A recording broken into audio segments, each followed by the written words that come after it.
Rumi's view of the soul.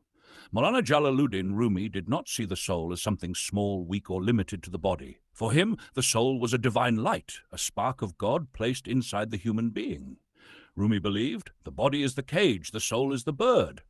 The body belongs to this world, but the soul belongs to God.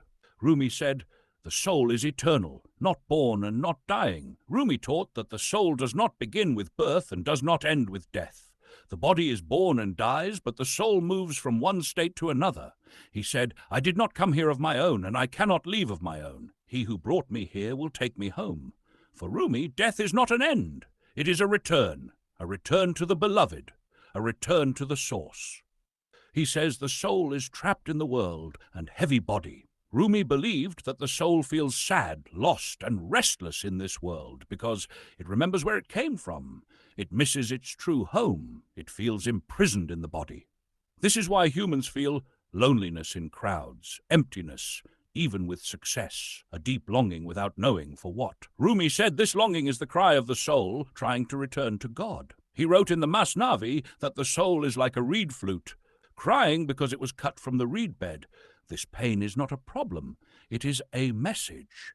Rumi said, love is the food of the soul. According to Rumi, the soul does not survive on money, fame, power, pleasure. It survives on love, divine love. He believed love is the bridge between the soul and God. Through love, the bitter becomes sweet. Through love, copper becomes gold. Love awakens the soul. Love cleanses the soul. Love returns the soul to its origin.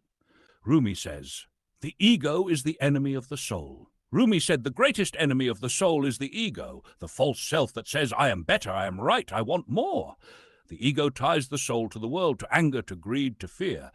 That is why Rumi emphasized humility, surrender, silence, remembrance of God. He believed that when the ego becomes silent, the soul begins to speak. Rumi said, the journey of the soul is inward. Rumi did not teach people to search for God outside. He said, you are not a drop in the ocean. You are the entire ocean in a drop. The soul is a world inside you, and God lives closer to you than your own breath. But the problem is, we are always looking outside for what is already inside. Rumi's teaching, turn inward, dive into the soul.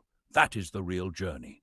Rumi says music, poetry, and silence feed the soul. Rumi used poetry, whirling music, silence, nature, to awaken the soul. He believed these are languages that the soul understands better than words. When you feel something deep while hearing poetry or music, that is not the mind, that is the soul remembering.